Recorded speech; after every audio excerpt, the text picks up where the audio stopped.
Բարև ձեզ, Վանաձայնի եթերում Հայացք Երևանից հաղորդաշարն է, ես Վահագն Զաքարյանն եմ։ Բարեկամներ, այսօր իմ զրուցակիցն է գրականության եւ արվեստի թանգարանի տնօրեն Սյուզաննա Խոջամիրյանը եւ մենք, ինչպես խոստացել էինք, պարբերաբար անդրադառնում ենք գրականության եւ արվեստի թանգարանի գործունեությանը։ Բարև ձեզ, ուրախ եմ, որ այսօր դարձյալ առիթ ունենք հանդիպելու, զրուցելու, ներկայացնելու թանգարանի գործունեությունը։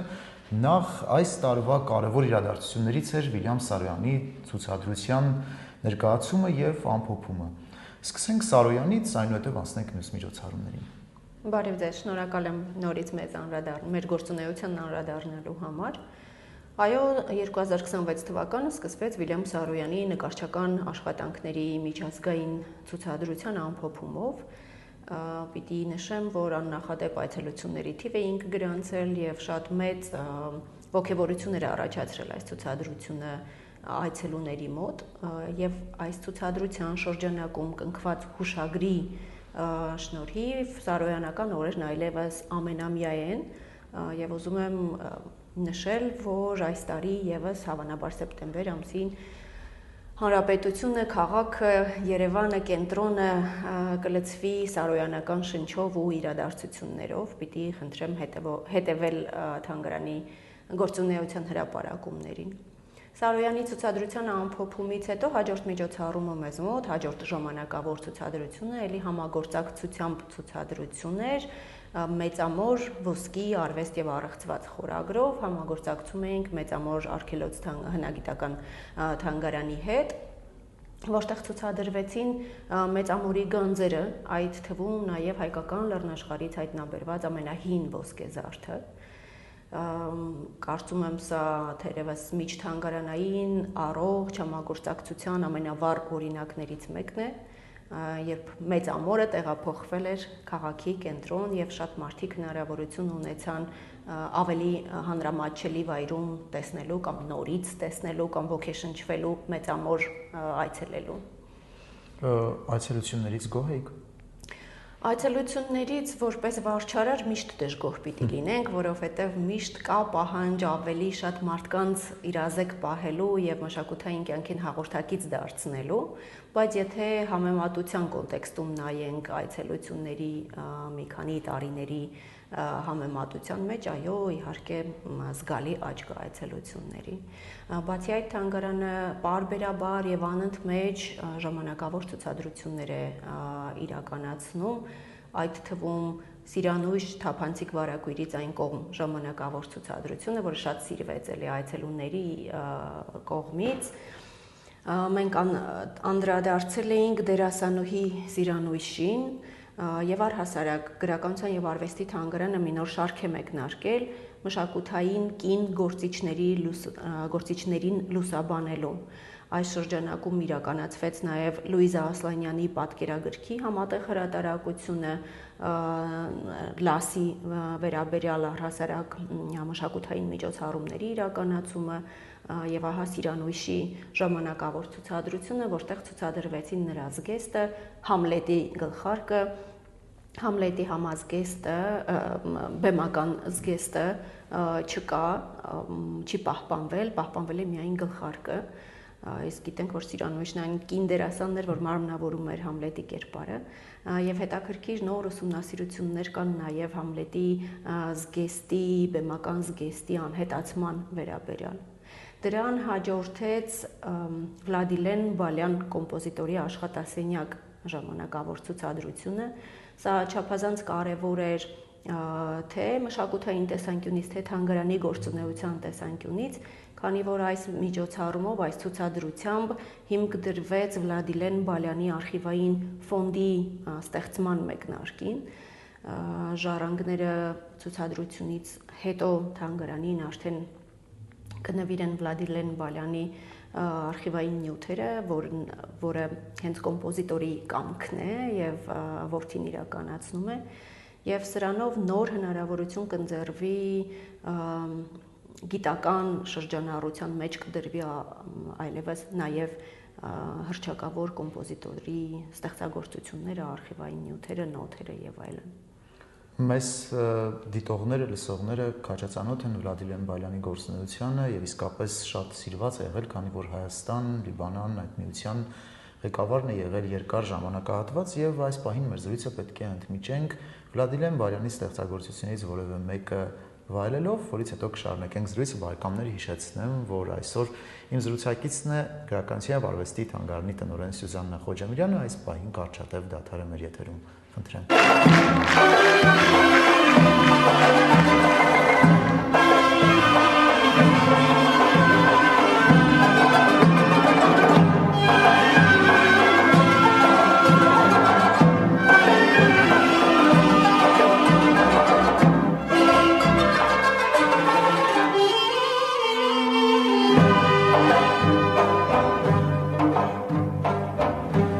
Հայաստանի աղնես Գյումրի դու խոսքաշեն սրամիտ ճշմարտության մանես Գյումրի դու իմաստուն միամիտ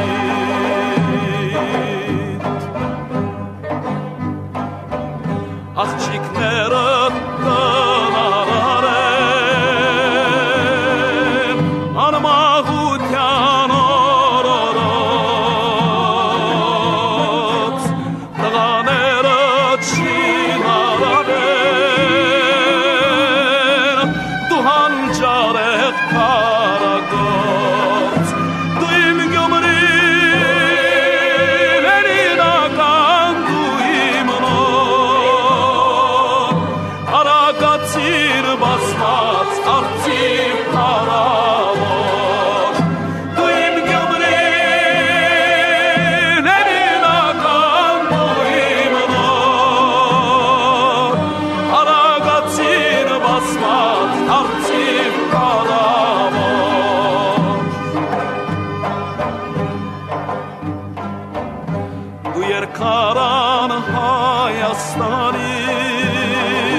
Բանկերի խողանջիտեք այշեմ մուրջեր դեն ղնչում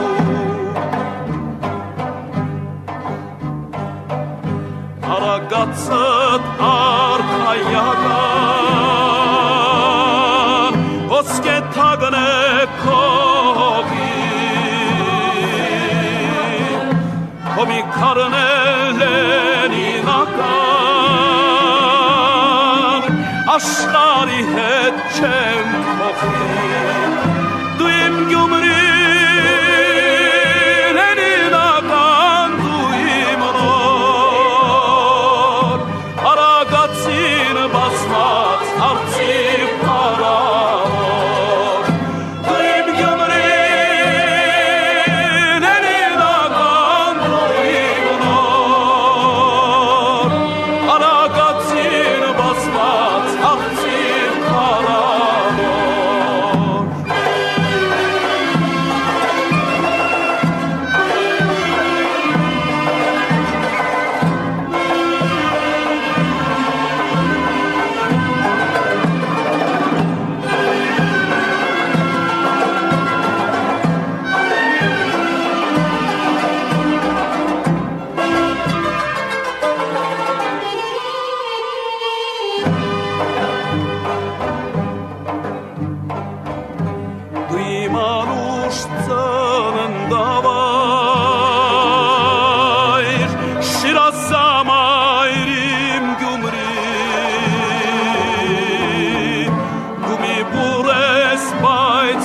աշխար դու մի արծիվ իմ Գյումրի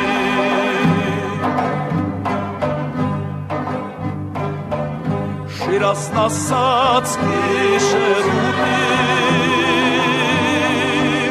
քեզ եմ երգում իմ շիրակ Արագացին բազմած արծիվ Հավերժ կապրես իմ քաղաք Դու իմ Գյումրին հենինական դու իմ նոր Արագացին բազմած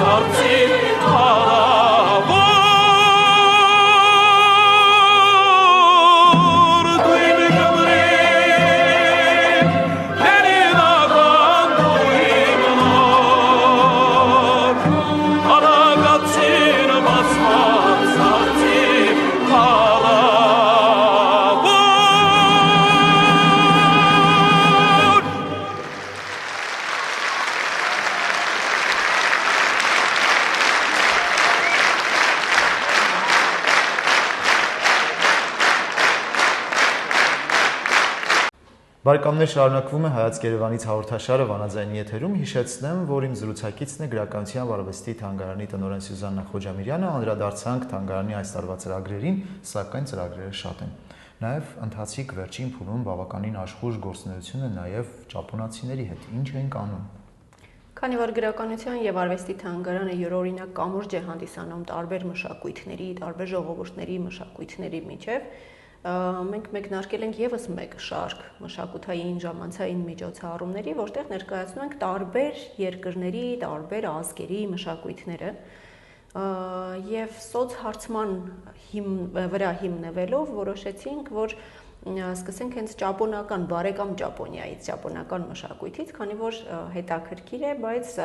ճապոնական մշակույթի սիրահարները շատ են մեր մեջ։ Եվ այսպես մեկնարկել ենք մոնոգատարի կոչվող միջոցառումների շարք, մոնոգատարին ճապոներենի թարգմանաբար նշանակում է պատմություն, եւ անդրադառնում ենք ճապոնական շատ տարբեր պատմությունների, ճապոնական գրականություն, ճապոնական կինո, ճապոնական երաժշտություն, խոհանոց եւ այլն։ Ինչքան ժամանակ է շարունակվելու։ Մեկ ամյա ծրագիր կա արդեն մշակված, սա ամենամսյա միջոցառումների շարք է, ամիսը մեկ անգամ, հաջորդը տեղի կունենա հունիսի 25-ին, կանդրադառնանք ճապոնական նշանավոր մոչիի պատրաստմանը, դրա խորհրդին, դասախոսություն կլինի, թե ինչպես է ստեղծվել, ինչ խորհուրդ ունի, ինչ ճանապարհ է անցել եւ այլն, եւ ի վերջո կարծում եմ վերջ կդրվի ոչ իրական մոչիի պատրաստմանը, որ այսքան տարածված է մեր օրերում եւ ճապոնացիք շատ են այսպես բարձր գնահատում իրական պատրաստման եղանակը։ Շատ լավ, եւ պետք է անդրադառնանք նաեւ ջազին, թանգարանում ջազ է հնչում, ինչ ծրագիր է։ Գրականության եւ արվեստի թանգարանը նաեւ հայ երաժշտության պատմության թանգարանն է։ Այստեղ են պահվում Լիմոնջանի հայկական նոտագրություններից մինչև մերօրյա երաժշտական արվեստ։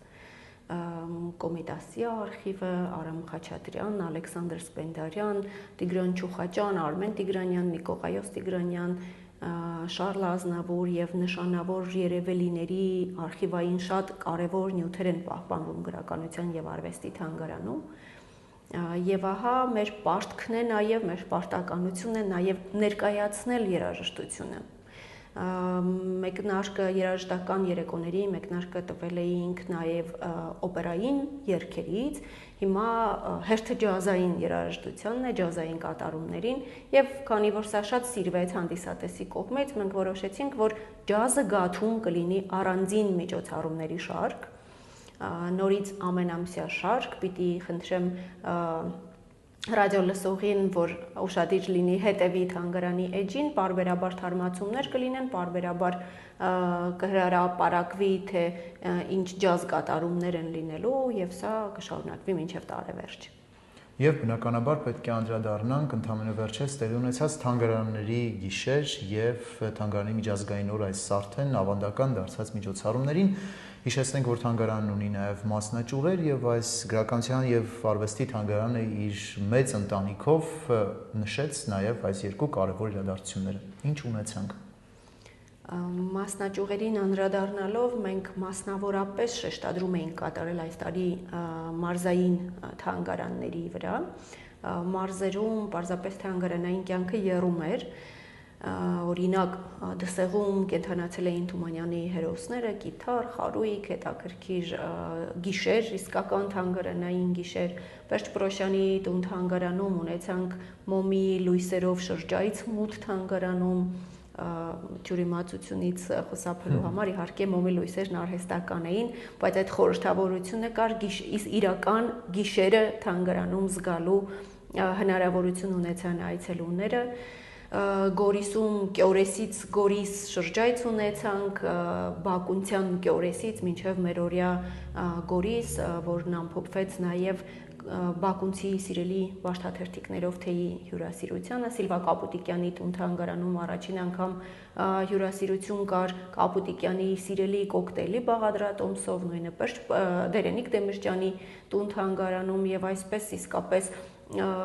շատ բուրըն թանգարանային շաբաթ էր, թանգարանային գիշերը եւ թանգարանային միջազգային օրը եւ իրար միացնող օրերը։ Եվ մեր զրույցի ավարտին ուզում եմ անպայման նաև վերջերս լույս տեսած գրքի մասին խոսենք, քանի որ Մարկոյի կատալոգը լույս տեսավ։ Այո, Մարկոս Գրիգորյանի գրականության եւ արվեստի թանգարանում պահվող ստեղծագործությունների ամբողջական հավաքածուն վերջապես ունի պատկերագիրք։ Սա շատ երկար սպասված արդյունք է եւ բավականին լավ ստացված արդյունք է, որովհետև ունենք իսկապես հրաշալի պատկերագիրք, այստեղ ներառված է Մարկոսի գաթին նվիրաբերած ամբողջ հավաքածուն իր ստեղծագործությունների եւ որը լիահույս եմ, որ կլինի շարունակական եւ հաջորդիվ անդրադարձները կլինեն արդեն Մարկոս Գրիգորյանի անձնական հավաքածուն մեկ առ մեկ, ժանր առ ժանր եւ այլն։ Այս գրքի հրատարակությունը իսկապես կարևոր էր Մարկոսին մեկ անգամ եւս արժևորելու, նրան հարգանքի տուրք մատուցելու եւ առհասարակ Մարկոսի ուսումնասիրության նոր շարք մեկնարկելու տեսանկյունից։ Հասկանալի, իհարկե ծրագրերը շատ են, բնականաբար մենք մեկ հաղորդման ընթացքում չենք կարող անդրադառնալ վերջին մի քանի ամիսների գործունեության, սակայն կշարունակենք այս արդեն ձևավորված ավանդույթը եւ բարբերաբար կներկայացնենք գրականության եւ արվեստի թանգարանի, ինչպես նաեւ մասնաճյուղերի գործունեությունը։ Շնորհակալություն նաեւ հարցազրույցի համար։ Բարեկամներ, հիշեցնեմ, որ այսօր իմ զրուցակիցն էր գրականության եւ արվեստի թանգարանի տնօրեն Սյուզաննա Խոջամիրյանը, ես Վահագն Զաքարյանն եմ, հանդիպելու ենք հաջորդ չորեքշաբթի վանաձայնի եթերում։ Հաջողություն։